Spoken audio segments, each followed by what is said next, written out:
We are painting this landscape today, and let me share it in the chat as well. Let me quickly find it. I really liked the colors. I liked the sort of evening feel of it, the lights, and I thought it'd be quite a sort of picturesque little picture to paint. And when I planned this, I planned it before my holiday. I decided that I would paint it in a slightly thicker way with gouache.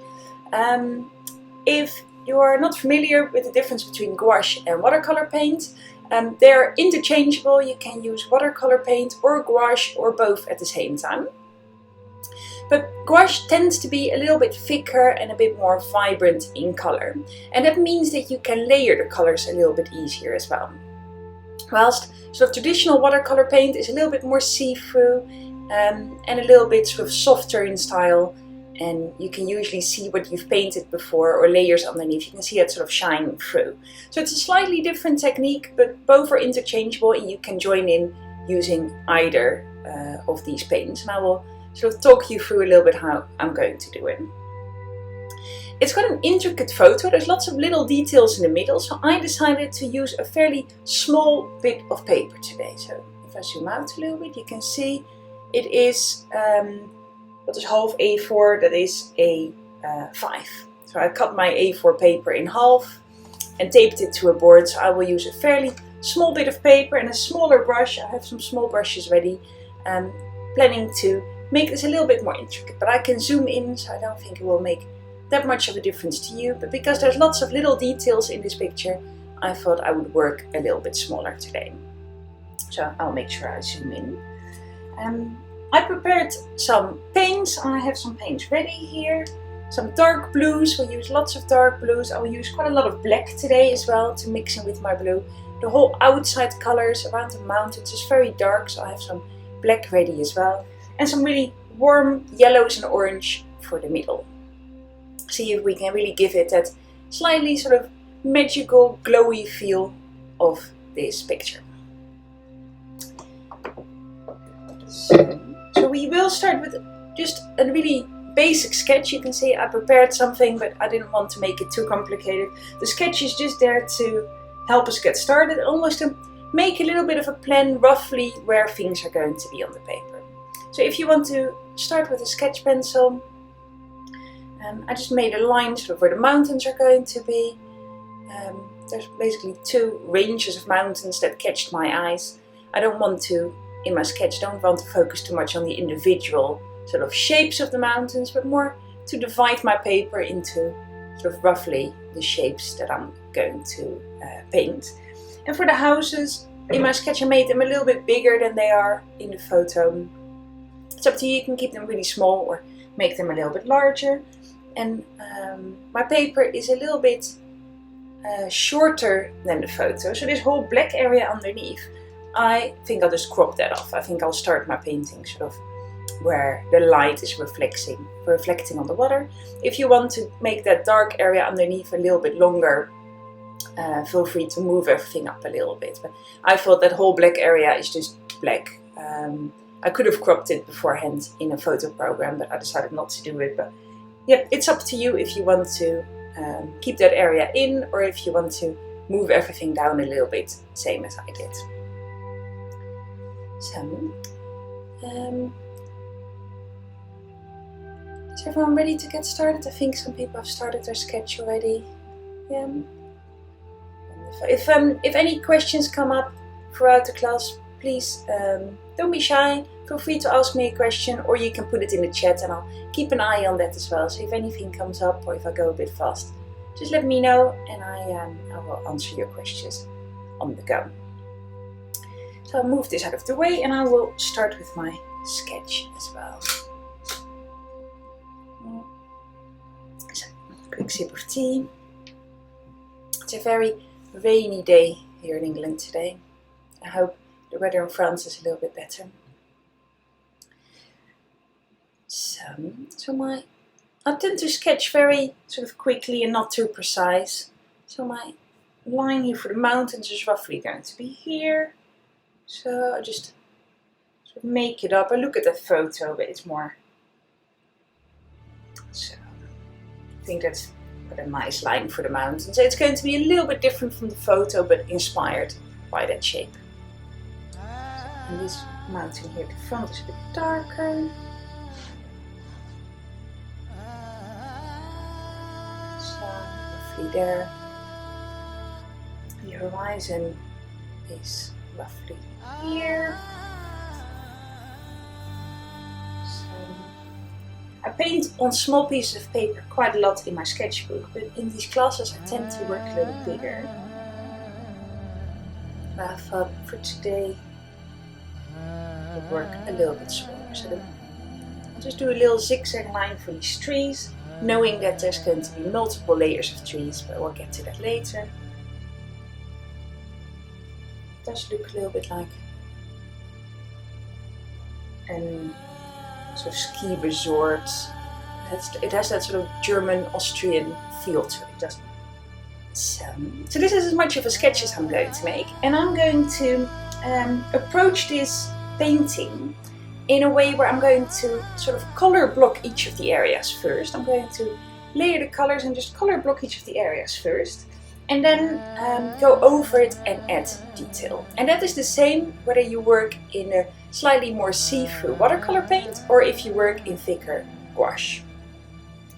The only difference is that with gouache, if you have a dark color, so say I would make this whole middle area dark blue, with gouache I can go over it with yellow color once that first layer is dry, and that second color will cover the first layer, so you can put light highlights over a dark area without that dark having that shine through. If you use slightly thinner paint, so traditional watercolor paint, you would see those dark colors come through. So if you use slightly more traditional watercolor paint, just these for example, this is a new set, I've not used it yet. I would recommend keeping the light areas free and let the light of the paper shine through a little bit. So don't make this area really dark and then go over it with a light color. If you use gouache, you can do that. You can make this darker and then go over it with a lighter color. So I will keep it free as well, but that's just a side note. Yeah, just so you know that that's a possibility. So there we are.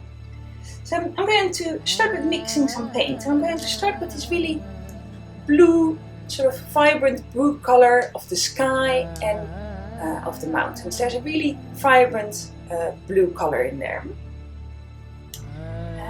So that blue color here in the middle is a very light blue color. So I'm going to see if I can mix that. And I'm going to use that first layer fairly wet because it's a very soft color. I'm going to mix that color first. So I have my palette. I can make a bit of space here in my blue, in the sort of blue section. I don't tend to clean my palette very often. I tend to just make a little bit of space and then use it that way. Just wipe this a little bit. Don't need lots of space. So there we are. That is enough space to mix some paint.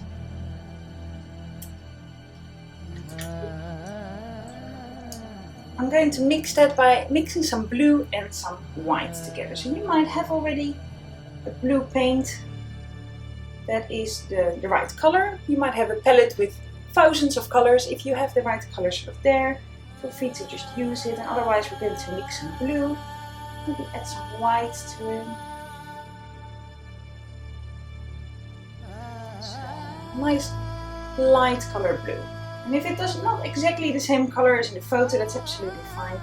I'm just going to try and create that sort of feel, that light color, bright color feel that the sky has.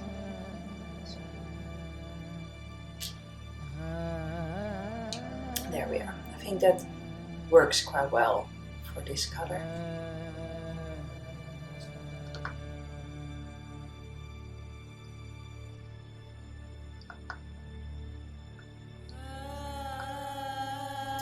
And I'm accidentally splashing my finger, but that's okay. It's going to be very dark there. It does happen sometimes. Because I want to create a gradient there. I'm going to make my paper a little bit wet, but I don't want this to be a super soaking wet, wet on wet picture. We're going to paint fairly dry today, but for that nice gradient it helps if the paper is a little bit wet, because that spreads around the paint a little bit easier. So I'm just going to go over this area in the middle, add a little bit of water. I'll just show you when you feel ready. Feel free to join in. You can watch first, or you can join in whenever you feel ready. So I'll make it a little bit wet and then start adding some of that blue paint to that water. You can see that the water already spreads it out a little bit. And this is a very traditional watercolor technique. By making your paper a bit wet first, it spreads the paint a little bit easier. Because the colors are very light here in the background, I think it's a good place to start.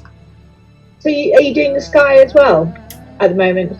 Yep, I'm doing the sky as well. This light color is sort of going over the mountains a little bit. You can see that the snow has a bit of that blue color in it. So I'm just going to spread it out over that area where that blue sort of appears. So in the sky and also in the mountains, you can see that some of that light blue is in there as well. So we might as well cover it now, and then we'll add the darker colors over it once we're ready. So maybe a little bit more water. So I'm using quite a small brush at the moment. The bigger your brush is, the easier it is to give a really even application. But I don't mind it if I have a few little stripes in there. So I want a little bit more of that colored paint. So just take your time. There's no rush. Use a slightly bigger brush to spread it out.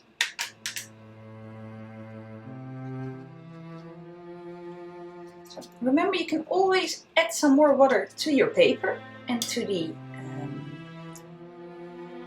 area you're painting to spread out the paint. It becomes a little bit soft and a bit easier to move around. So if you find it's a bit difficult to move it around, feel free to add a little bit more water and it spreads a little bit easier that way. So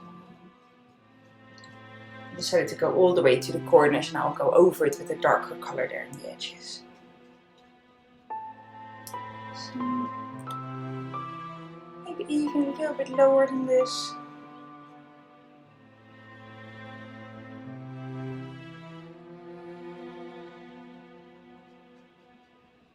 So I know that the trees are sort of here. I've sketched that line.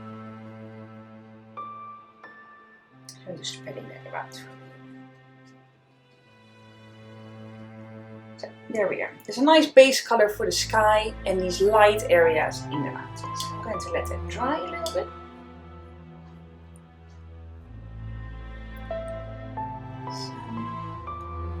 And whilst the sky is drying, I'm going to have a think about these colors here in the middle. Where that little village is, there's a lot of really warm colors, very bright yellow, some orange. It's a very warm color. And I have some, this is from weeks ago, some sort of orangey red on my palette still. It's dry. I can reactivate it and use that for some of the colors. I think the color works quite well. It's a bit of that's why I don't clean my palette very often. Sometimes you have a color on there that is just sort of a happy accident and the right color that you're looking for. So I think that works quite nicely. Might use some of that later.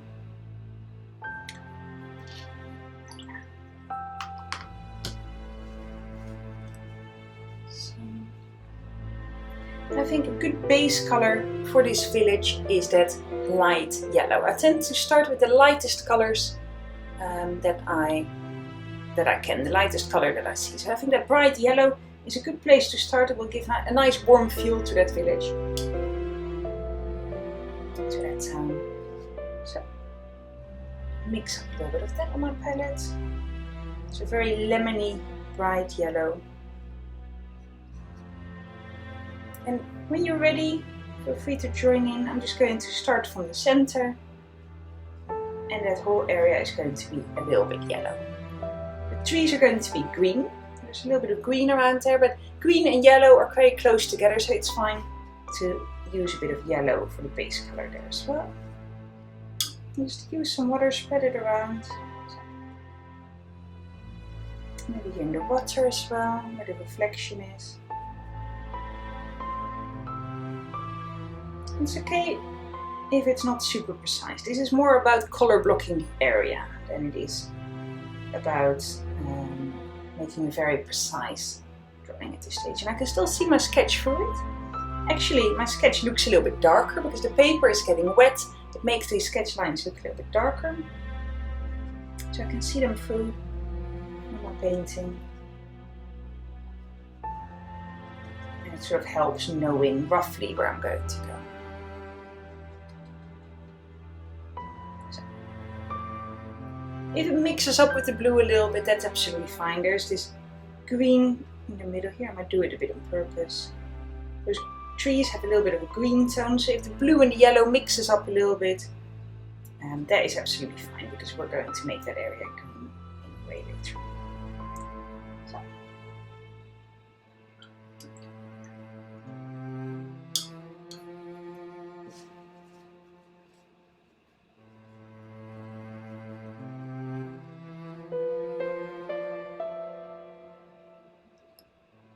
And I'm going to add a little bit of blue in the water as well, knowing that that's going to be very, very dark, that water area.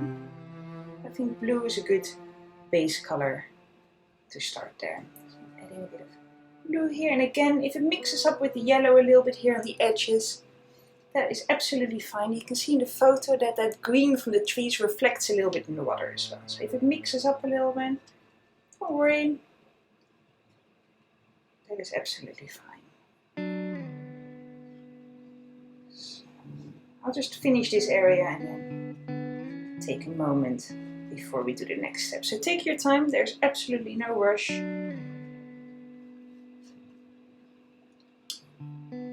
So you have sort of mixed that blue and that yellow and that blue a little bit on purpose here and there. I quite like a bit of that green shining through. And when your paint is wet, it tends to mix on the paper quite naturally. It sort of happens really easy that these colors mix up, so don't worry, it's all part of the process of watercolor painting. Watercolor paint has a bit of a mind of its own.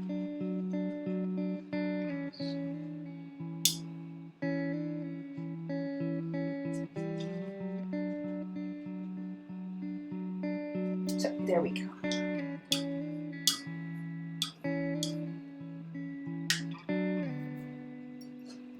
A little bit of a base color layer everywhere now.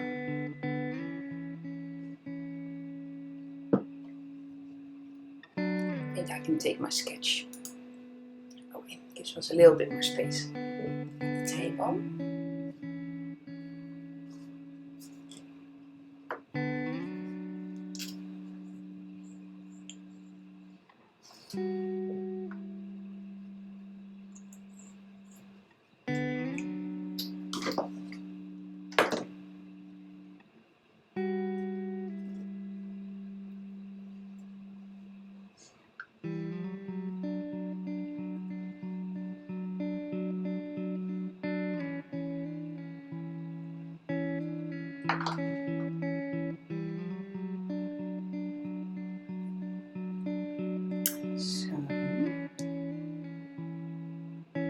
Whilst everyone is doing that, I'm adding a little bit of extra paint to my palette. So I want the colors to be quite dark in places today. So fresh paint out of a tube is always a bit more intense than the paint reactivated from before. So I'm adding a little bit of extra paint to my palette.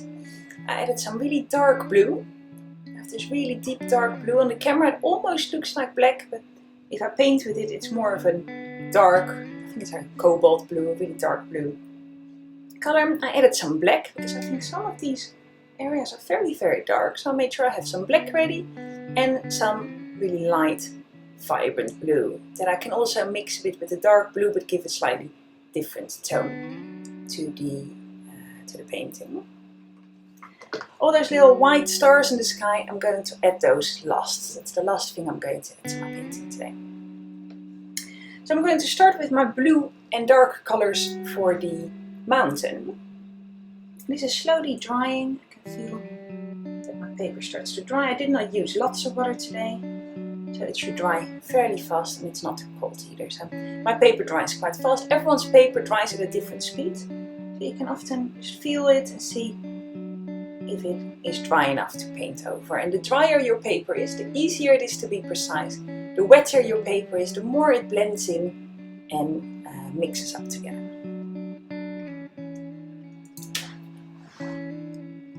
So I'm going to mix up a bit of really dark blue and then start adding in some of these edges for the mountain. So I'm going back to a slightly smaller brush. Maybe add a little bit of water to my paint. So maybe a bit of black through that blue. And if you want, you can start really thin. So the more water you add to the paint, the lighter the color is. A little bit here. The more water you add to your paint, the lighter and thinner it is. And the less water you add to your paint, the darker it is. And I'm just going to start adding in some of these edges of the mountains. So with quite thick paint, zoom in a little bit more, you can see it. I'll show you first, and when you feel ready you can join in. You can see I've mixed in a little bit of black with my blue. It's a very dark color. And I'm just going to go over that edge. I checked beforehand if my paper was dry, because if it's still wet, that line will blend in with the water behind it. So make sure it's dry. And if you do that edge, you can spread that out. So I'm just cleaning my brush, and with a little bit of water I can spread that paint out towards the foreground and give it a really nice soft sort of finish. If that makes sense. So you can make a really dark line and then use some water to spread it out towards the front, and you can see you already get some of these shadows and lines that we see in that mountain there. And if you look at that photo, you can see there's clear shadows. There's a bit of vignette on the photo. The edges are a bit darker than the middle. And some of these lines here on the mountain, they might go all the way down.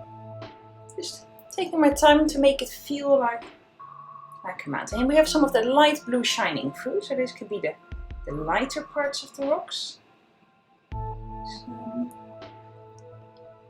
and some of these lines can be really dark. And there's no rush.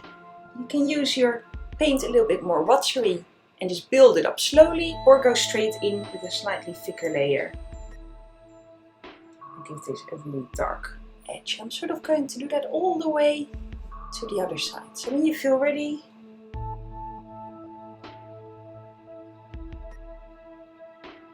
if you go over this edge here where the other mountain range is, that's absolutely fine, because that's going to be really dark again.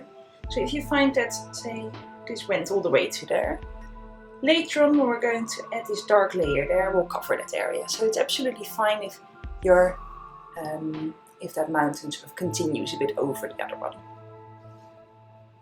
So I'll move this up a little bit.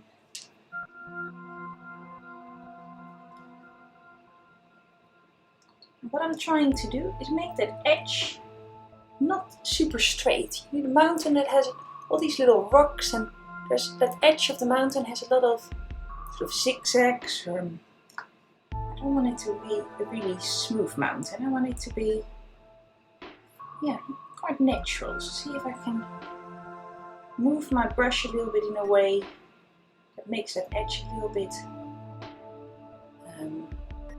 yeah, have these rocks sort of stick out in different colors. Here and there I'm going to leave some area, well, not white, because there's a bit of white blue there, but see if I can leave some areas for that snow. So just take your time. Look at that photo to inspiration, but if your mountain range looks a little bit different than this one, that is absolutely fine.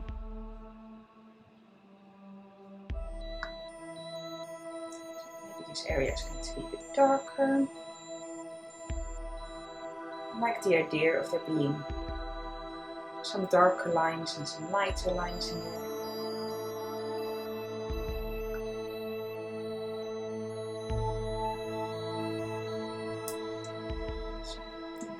I need to add a little bit of extra water.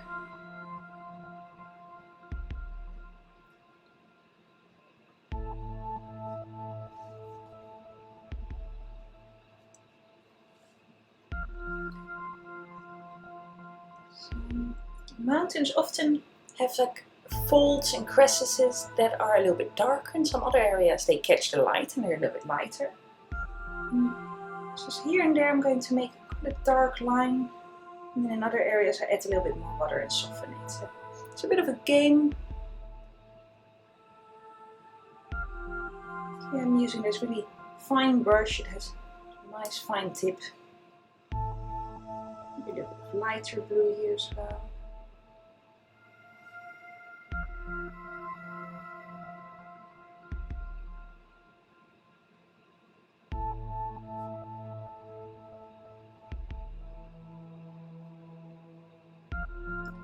Hopefully it's almost like an abstract painting. I know we are painting a mountain, but this is very different from painting a portrait, and it needs to be a likeliness. We're trying to capture a mountain texture, whatever it might be. So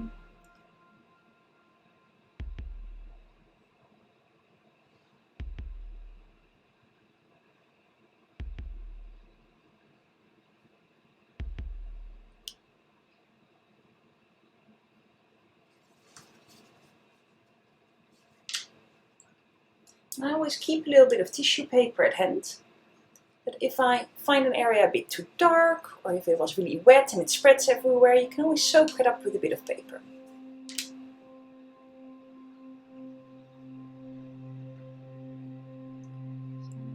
A bit of light blue in here. I'm sort of mixing it on the paper a little bit, because I had this light blue, dark blue and black on my palette that I prepared.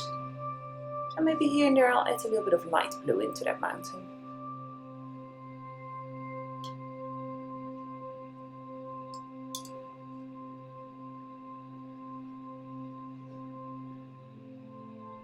So you can always change the colors blue by adding a bit of white or a bit of black to it.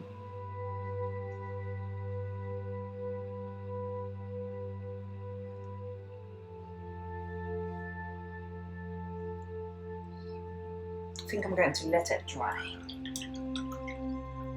I can always go over it with a second layer and add a bit more detail to it, so it doesn't have to be super precise.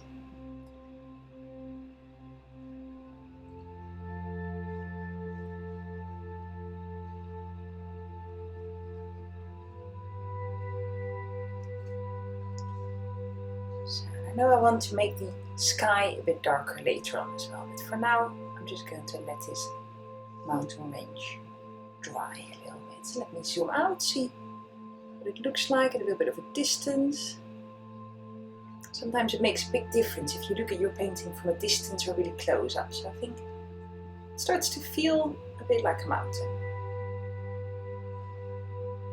And I suspect that all of our mountain ranges will look different, because we will have different areas where they're dark or different areas where they're light. So they will all look a little bit different.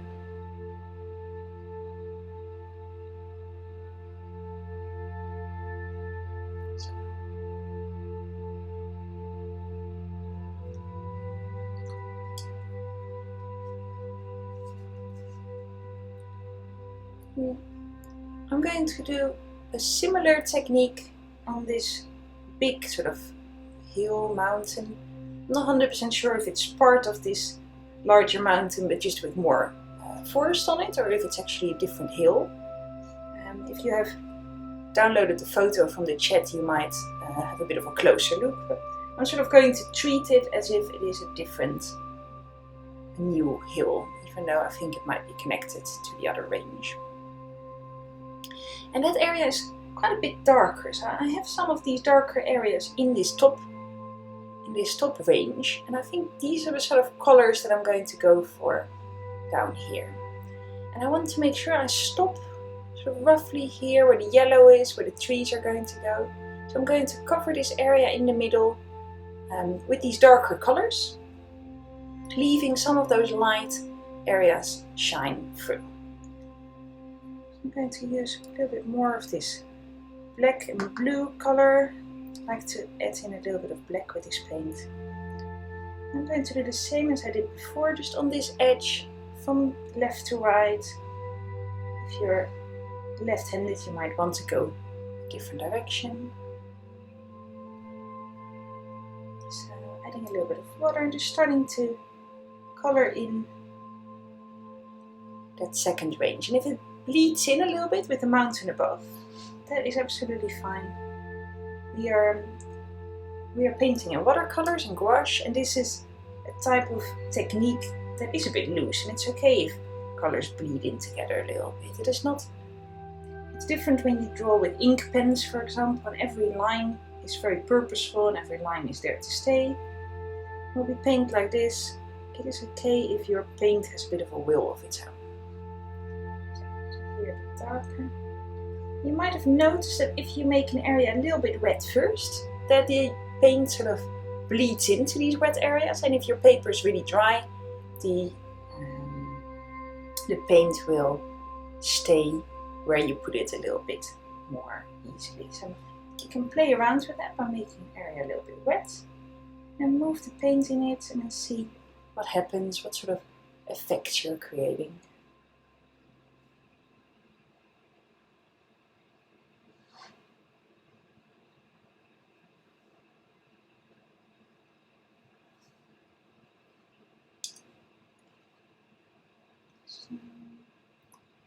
Don't forget to take a deep breath. If it all mixes up together and you get one big abstract blue and yellow painting, that is absolutely fine as well.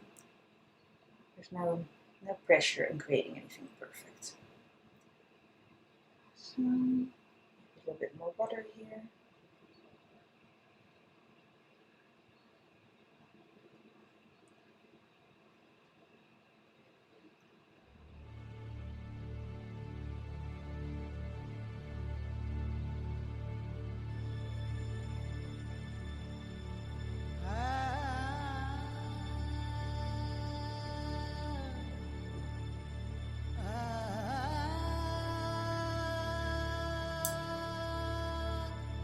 Just adding a little bit more water to make it slightly lighter to where those trees are going to be. So I can paint the trees over there.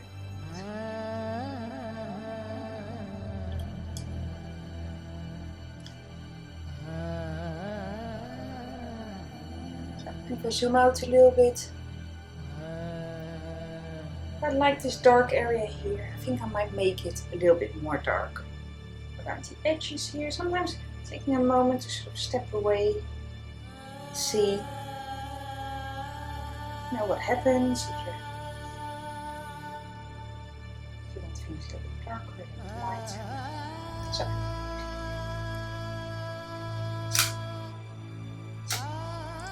Camera should come back. How's everyone getting on with this? Slowly starts to come together. So this whole mountain area is quite wet at the moment, and it definitely needs to dry a little bit before I add more detail to it. It might dry up already being finished, but I suspect that I will want to add a little bit more to it later, because that's usually what I like to do. But it's quite possible that it dries up in a way that you think, oh, it's already really pleasing, I'll just leave it the way it is. I'll decide that later. So I'm just going to let that dry and focus a bit on this orange, warm, sort of villagey area. And I think I'll start with the trees.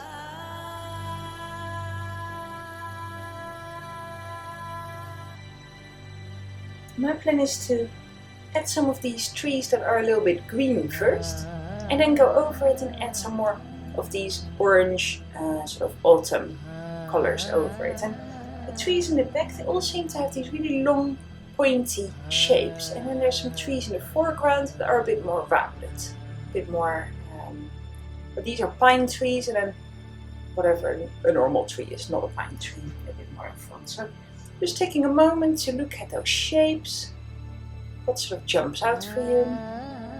And then here in the foreground we have the same sort of shapes, but very, very blurry because it is in the water. I'm thinking here the foreground I will paint it a little bit more wet, but using the same colors as I do on the lens. So here the trees I'm going to make a bit drier, a bit more precise, and then in the water I might use a little bit more water to make it a bit more fluid. So I always like to make a bit of a plan. How am I going to approach it? What do I see? It doesn't have to be a very detailed plan, but just a bit of a rough idea of what I'm going to do. And this blue area here that I've just painted is still quite wet, so I need to be a bit careful there. So if I go over there with green or with orange, the colors will mix up together and blur into each other. And I don't really mind that, but it's good to keep that in mind. So, I'm going to mix up a little bit of green. I already have some green on my palette from last time, so you can just reactivate it. I do this quite a lot, and I find this color green way too vibrant for this picture that I'm making. So I'm going to mix in a little bit of blue, just see if I can create a color that goes well with that blue background of the mountain. So I like to mix in a bit of blue and green, make it slightly more sea green, mossy green type color. Always wipe off the excess of your brush. You don't want a brush full of paint to paint with, because all the paint might just come out at once and you have a really big blob of paint on your paper. There is actually some trees here on the sides that are quite tall and really dark, so I think I'll just paint those in green as well and then go over it with black to make them a bit darker later on. So I'm just going to start with this bluish green, quite thick, a little bit thicker than what I've used my paint so far. And just with a small brush, I'm going to go over the edge. So, to here, that's where the lens is, where the edge of the water. I still have a bit of that line from my sketch. So maybe another one. If it blurs in a little bit with blue above, I don't really mind that.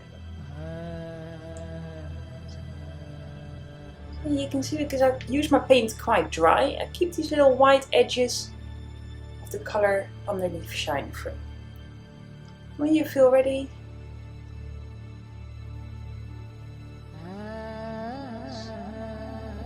mix it up a little bit there. These are some tall ones, maybe there's one.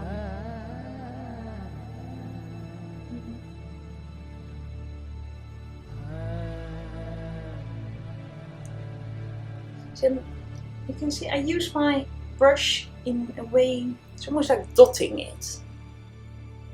Need to just practice this a little bit and see what sort of movement you find works well for that tree shape. It's okay if it's a little bit abstract.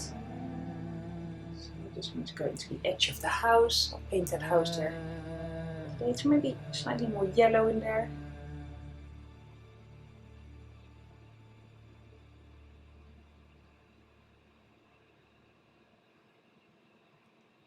I had a line here from where that house is going to be.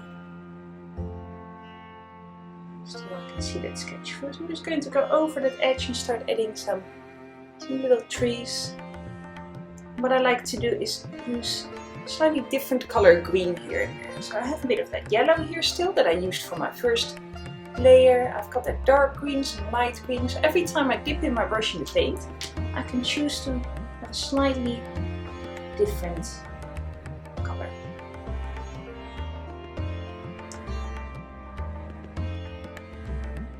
So you see my paint is quite thick, quite dark.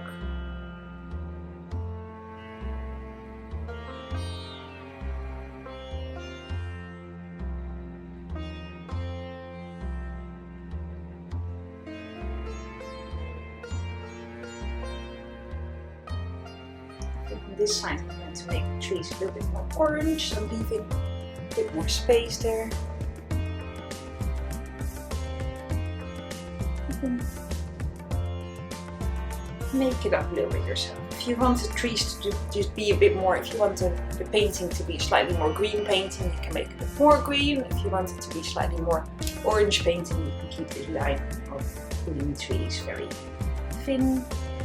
It's up to you.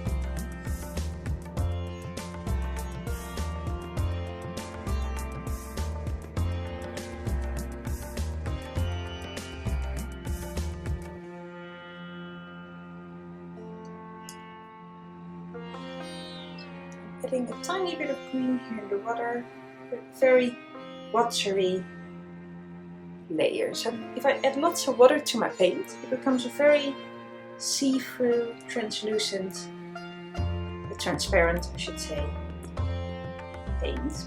And I can just make that edge a little bit green. And I know the water is going to be very, very dark.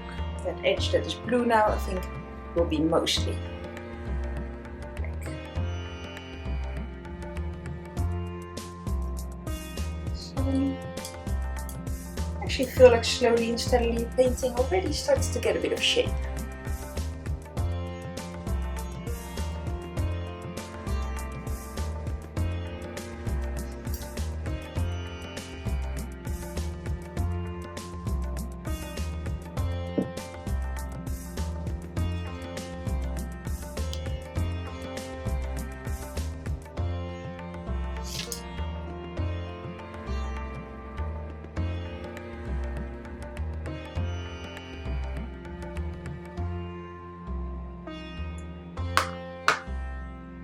I'm just touching my paper, see if this green starts to dry, but this really watery layer at the front dries a little bit slower. It's fine, we're not going to paint over there quite yet.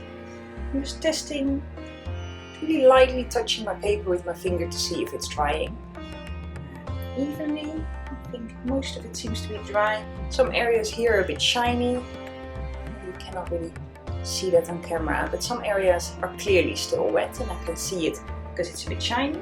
But a lot of it starts to dry really nicely. And on the areas that are dry, I'm going to do the same with some orange paint. So actually, I can start adding in some of these shapes for the houses. I had some of this brownish orange paint on my palette still. So it's a bit of a mix of brown and red, a bit of yellow,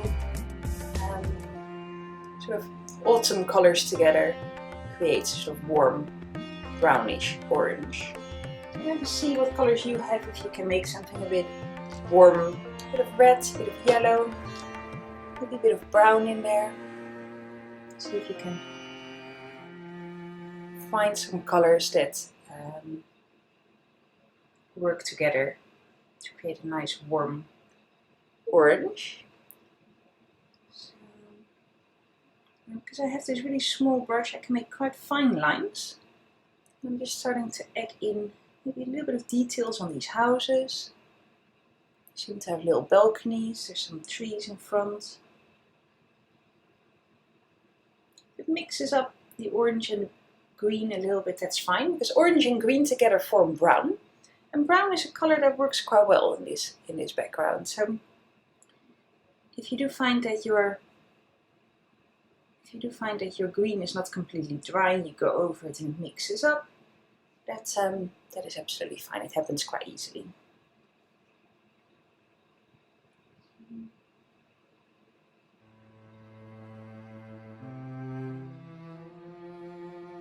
And give this one some windows. Really.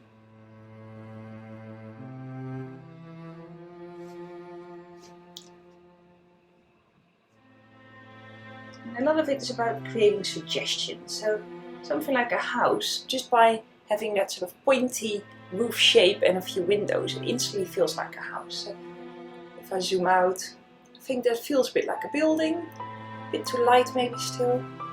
It starts to feel like a building, but whilst if I really zoom in, it is just a few sort of dots and a few stripes on the paper. So don't feel like you have to make everything super precise. Once you look at a little bit of a distance, you will know that it is a house that you're looking at.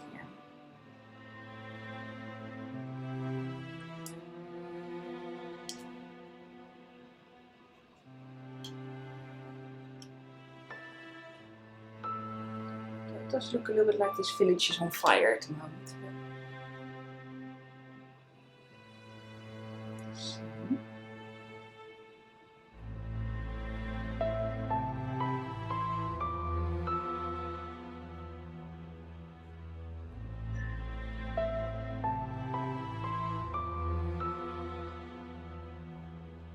So I'm just seeing if I can create some of these shapes with trees. These are a bit rounder. And again, I'm looking at that photo tree inspiration, so I'm not trying to replicate these houses exactly as they are and counting out how many there are, because it's all quite detailed and small. I'm trying to create at least a bit of a suggestion of there being some buildings there.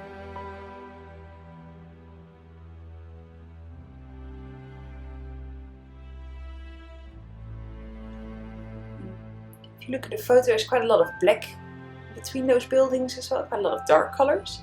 So we can add those last when everything is dry. Some shadows and some dark colors makes quite a big difference as well in giving something a bit more shape and depth.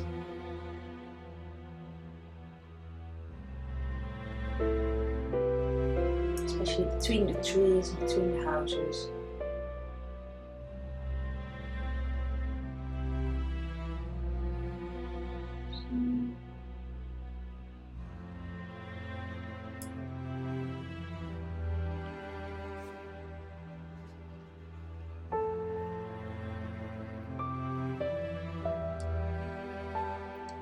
Just a little bit more red in here. Maybe some of these areas could have a slightly darker red. I'm trying to create a bit of variety in the colors.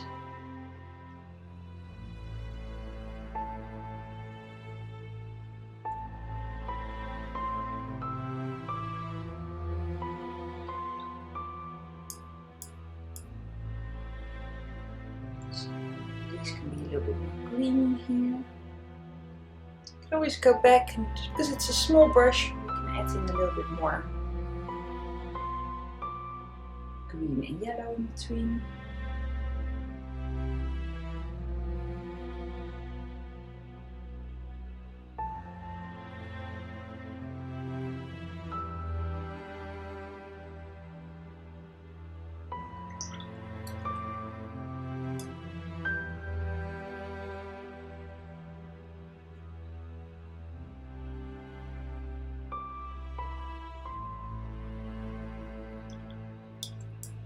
So this house here is a bit too big, so I might make that a bit smaller so it fits in with the rest a little bit better.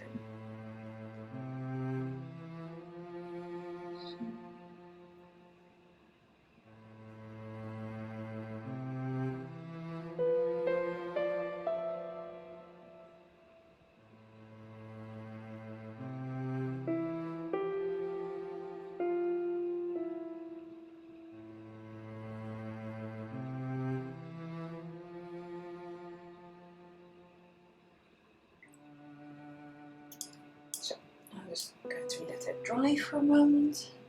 Again, zoom out. I just find that looking at things from a distance helps.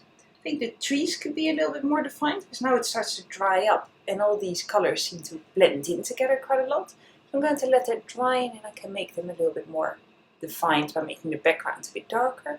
And I think I want some more reflections on the water as well.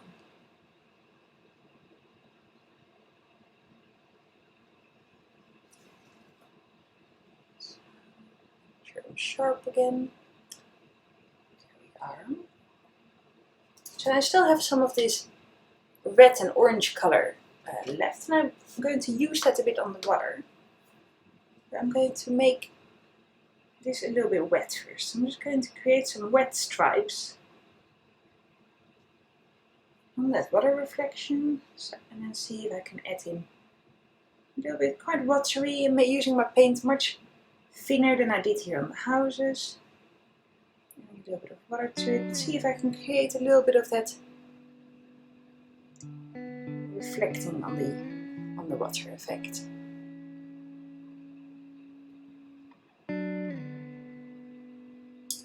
making sure I use it.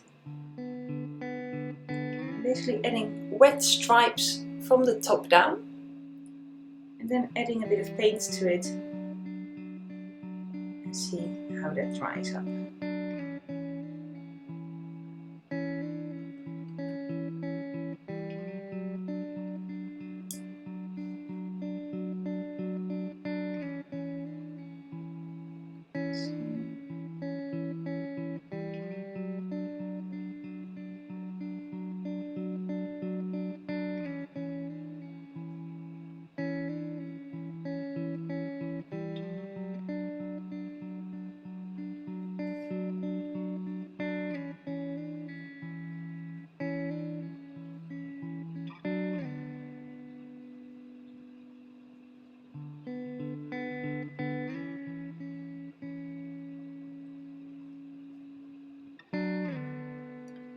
Maybe a little bit darker here and there, a tiny bit of red.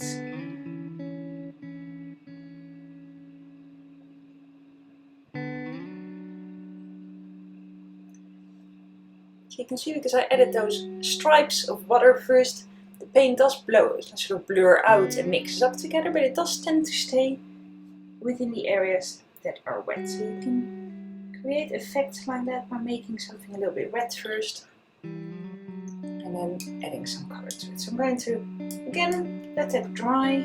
There's always a bit of patience required whenever you're painting to make sure each layer is dry.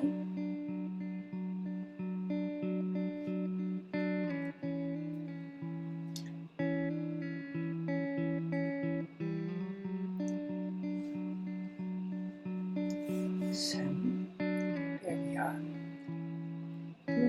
Something that will make quite a big difference to the atmosphere of this painting is making the whole thing quite dark. Because it's a nighttime picture, this water needs to be much darker. The mountain could be a bit darker, especially sort of here. It has dried up quite light. So I want to start making that a bit darker. And also the sky, I want that to be a darker color blue. I'm actually quite happy with the color of the mountains. I think I'll leave that like that for now. I'm going to definitely add more of that really dark mix between blue and black to the water, to the mountain, and a bit here to the sky as well. I'm going to use a slightly bigger brush because I can make a more even application of paint with a bigger brush. Small brushes are good for stripes and for dots and for tiny precise little things, but for areas of color a slightly bigger brush tends to work better. So I still have some of that blue and black on my palette. I think I'll just start with blue. No black in there yet, so you can see this is already quite a dark color blue. And I'm going to start with the sky. So this area here is still quite wet and I want to give that the opportunity to dry. So if I start with the sky, then the middle bit can dry. I'm just going to go over that area, quite intense, with that blue paint. All the way to the mountain. And then with a wet brush, and I'll show you this again on the other side, but with a wet brush go over that edge and just blend it out with a really soft gradient. So I'm just going to go over what I already have, and the more water I add, the softer the color will be.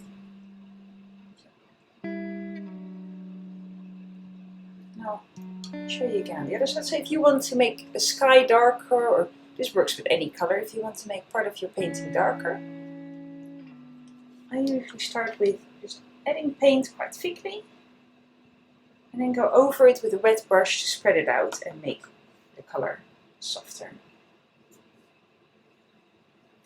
So quite careful here in the edge. So you paint really thick, maybe even a bit thicker than that. It's okay for that to be really dark. Clean your brush really well and then just with some water keep your brush really flat, you can go over that edge and spread it out.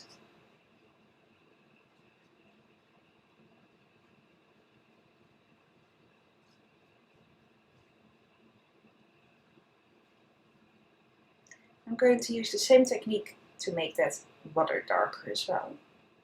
I think because the water is so dark, I'm going to mix up a bit more black in that blue. I think here the just blue works well. The sky is a bit lighter than the water.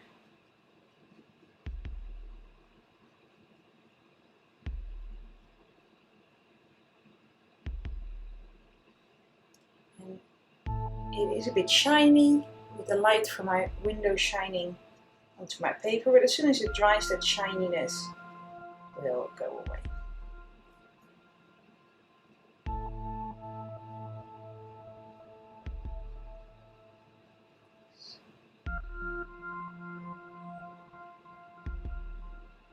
Just taking my time.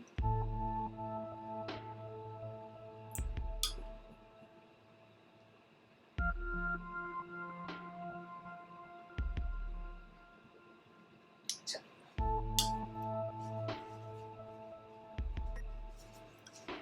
I'm going to do the same here. This time adding a bit of black in the mix.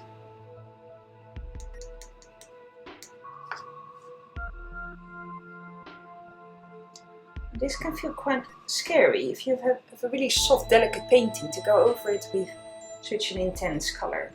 I think in this case, because it is such a nighttime scene, I think it works well. You can see this blurs out a little bit with the colors that were there, because it's a bit wet still. But in this case that works quite well, because everything is mixed up in that water a little bit, so I don't mind it.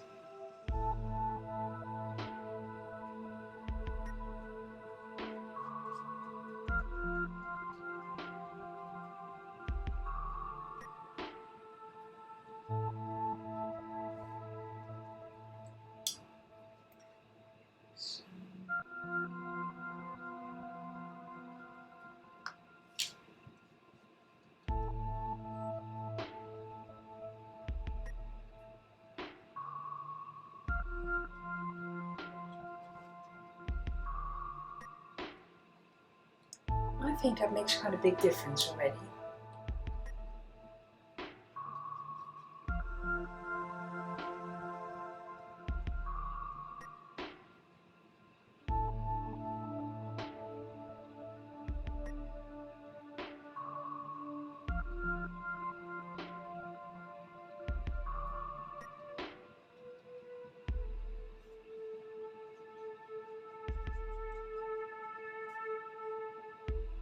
So some of these trees could be a bit darker, so I'm just going to go over there with a bit of this dark paint.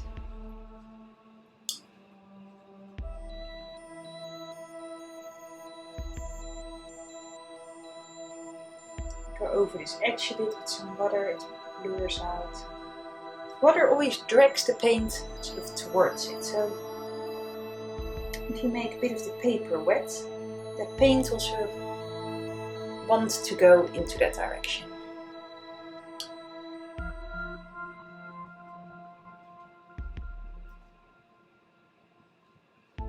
So I think this whole mountain could be a bit darker.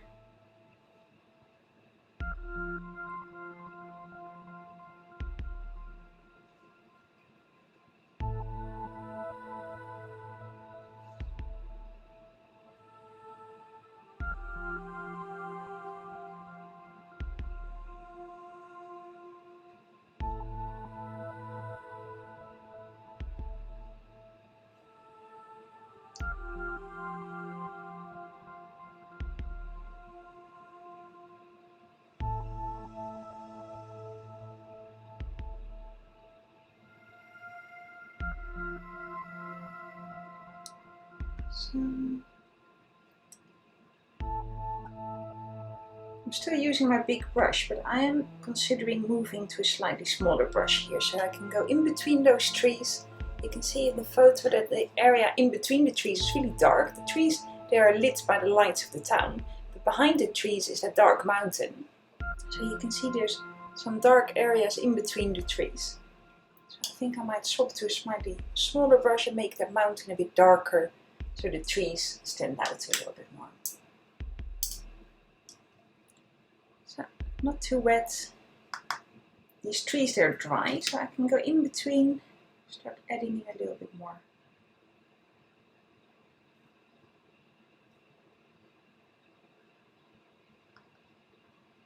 A little bit more contrast.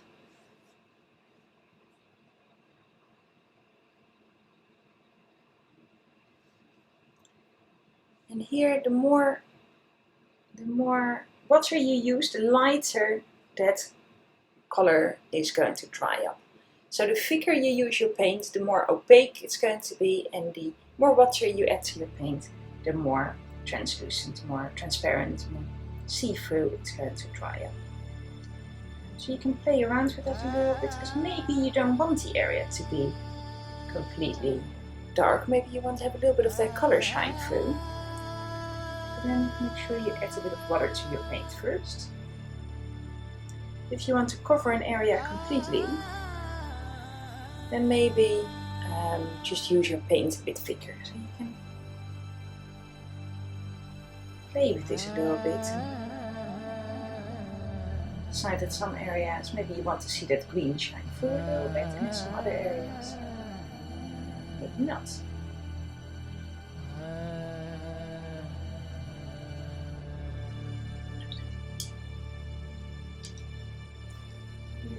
House, maybe there could be a little bit of shadow. I'm using my paint really watery. I can add some shadow behind that house without making that pitch black. So a little bit of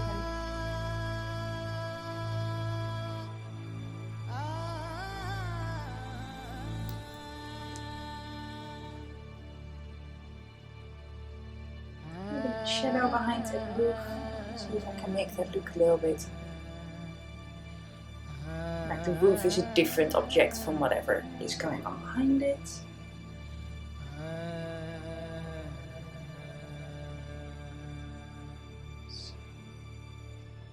I can almost imagine when I'm finished and everything is dry that I would go in there with a pen and add some of those little windows with a pen. In this class today we're only painting, but later on if you want to add anything in pen, you are absolutely welcome to do so, and I can imagine that this could be the sort of painting where that would work really well. So I think these bushes here could be a little bit darker.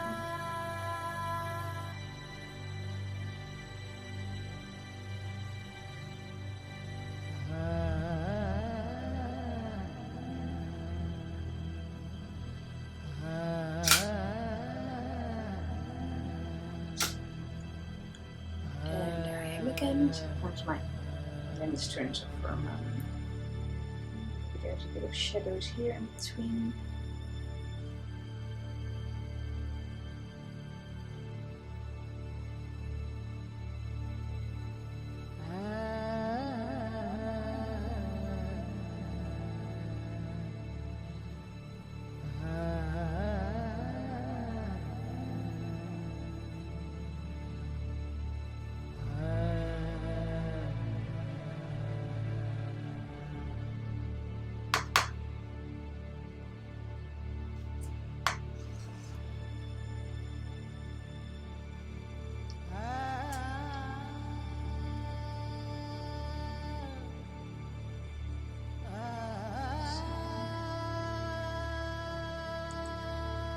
Just take your time. Maybe there's some other areas where you want to make it a little bit dark.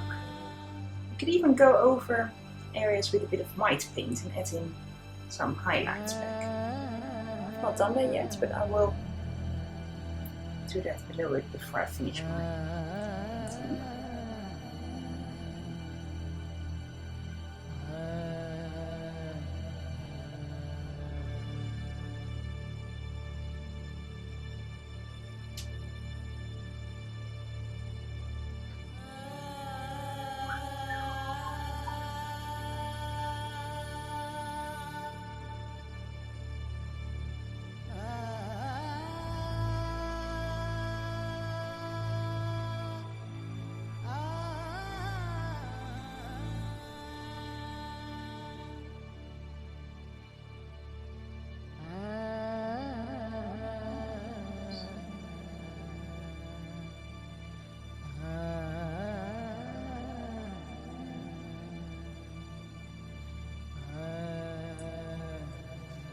think I've made that a bit too dark, so I'm just going to go over it. Soak some of that black paint up.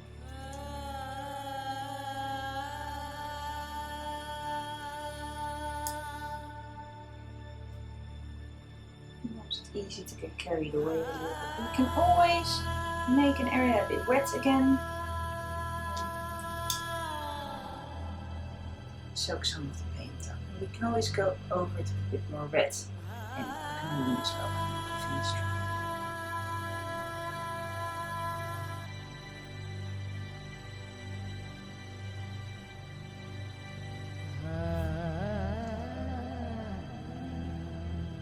I quite like the effect on the water. Everything's blurred in together a little bit.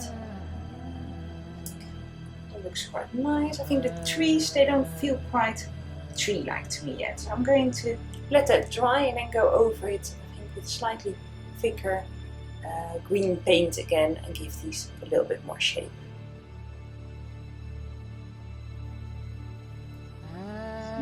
But it's a process. You can't expect to make one line and then instantly finished.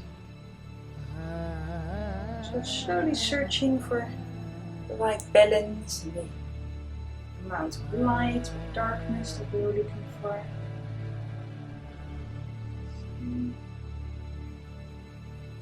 Time is late.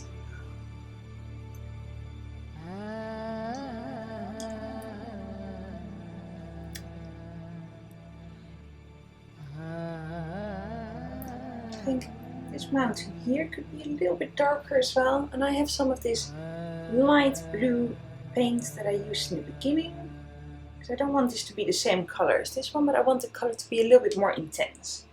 So maybe with a bit of that light blue paint, slightly different tone from the rest, I can make this a little bit more vibrant.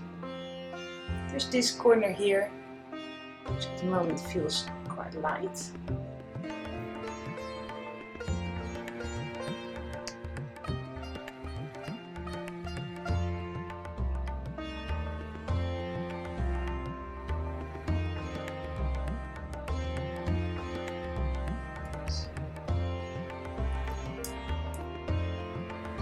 I'm glad I went for a small bit of paper, because I think I would have struggled finishing this painting if I had used A4 or even A3 paper.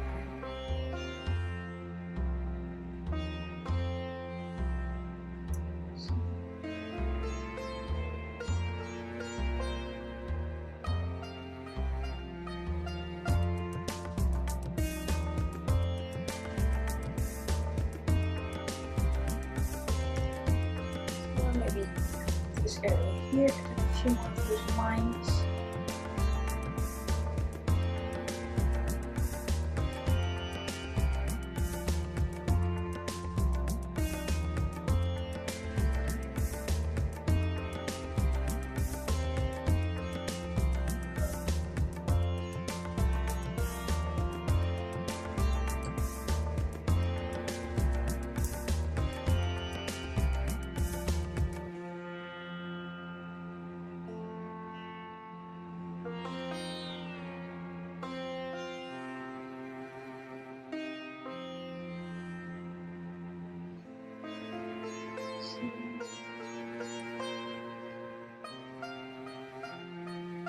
These rocks always have really interesting shadows. You can experiment a little bit to see what you think works, or maybe it doesn't work. It takes a little bit of time to find the right balance between light and dark when you paint mountains.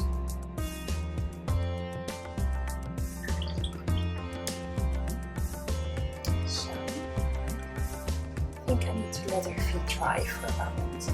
The sky in the photo has lots of little stars in it, and I really love stars, and I think it would create a bit of a magical look. So where is my white paint?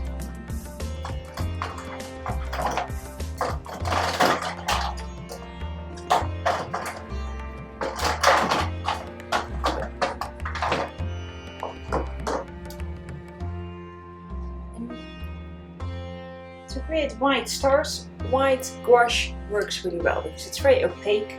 And I've also done this before with a white marker. If you have a good opaque white marker, you can do that as well, but we're sticking with paint today. So, put a little bit of white palette here somewhere. So, a tiny bit.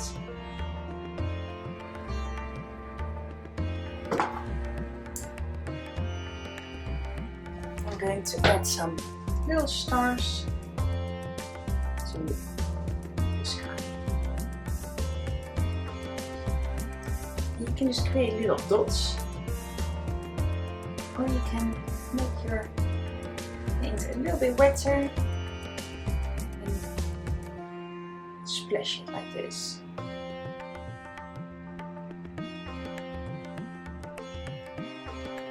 Which is very satisfying, but also a little bit riskier because your paint can sort of splash in areas where you don't want it.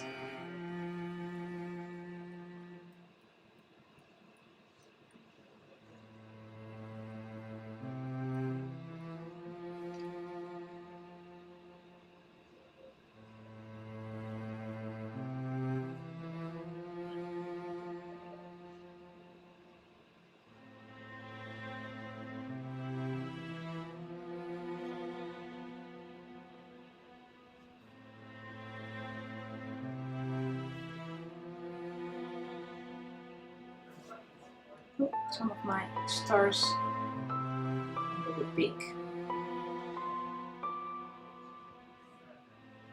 but that's alright.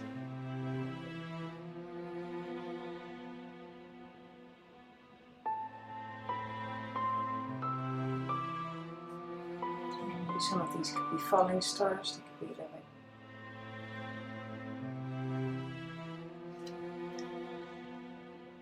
Some of my stars have become a little bit big, but that's alright. Also, I'm going to use a bit of white paint here and there in the houses to maybe create some little windows. We don't really have any white left there because we went for base colors yellow first. A little bit of white highlights can be really great to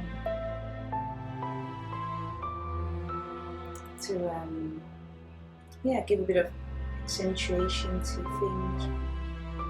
Some of these trees can have a little bit of white.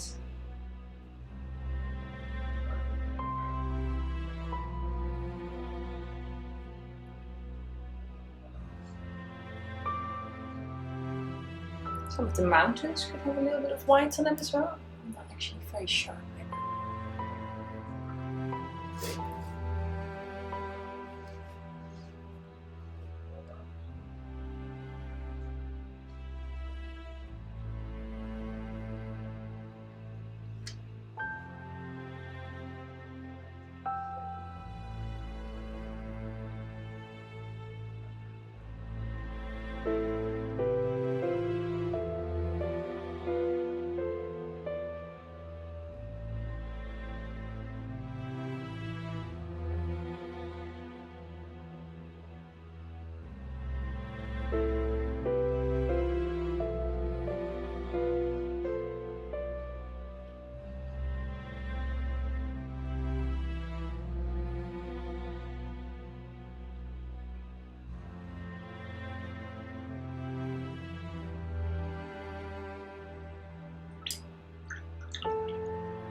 I think my water could be a little bit darker. So I'm doing the same as what I did in the sky. Just making the corners dark and then go over it with a little bit of water to spread it out. This is going to be quite an dark picture in general. I've used quite a lot of paint compared to some pictures that are really soft, almost see-through. Today is quite it's quite a dark picture, lots of paint. I want a slightly bigger brush for that.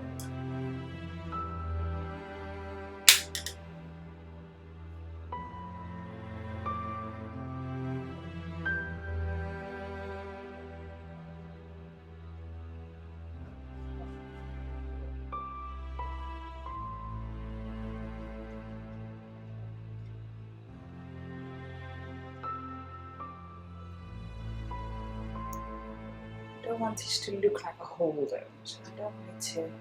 If the contrast between this dark and this light area in the middle is too great, then it will look like there's a hole, a gap there. It's not the look I'm going for. So maybe I need to make it a little bit lighter.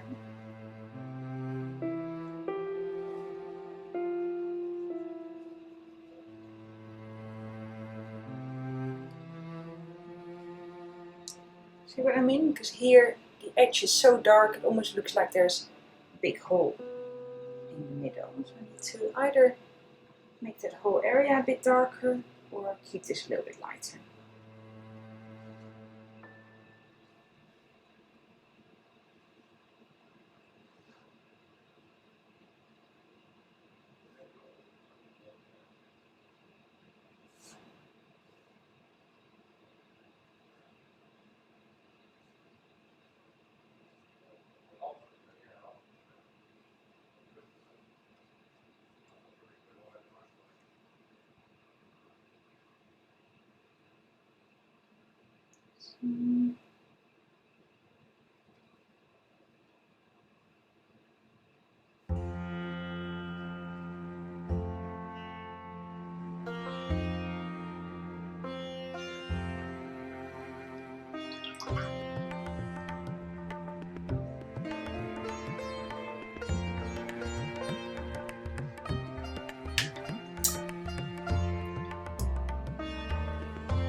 Maybe I want a little bit more of that warm yellow in between here.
A little bit more warm colors around the building. Slowly and steadily. I think I might be reaching.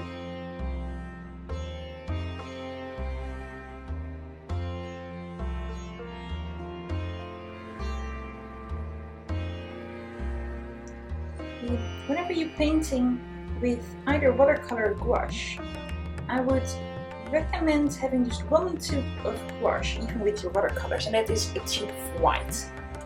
And the reason is that if you mix any white gouache with normal watercolor paint, it becomes much more thick and a bit more opaque. So it's a really good way of making your paint a little bit thicker. And white gouache covers everything underneath it really well as well. So if you want to make any changes to your painting, having a bit of white gouache to mix in with your colors can be very, very helpful.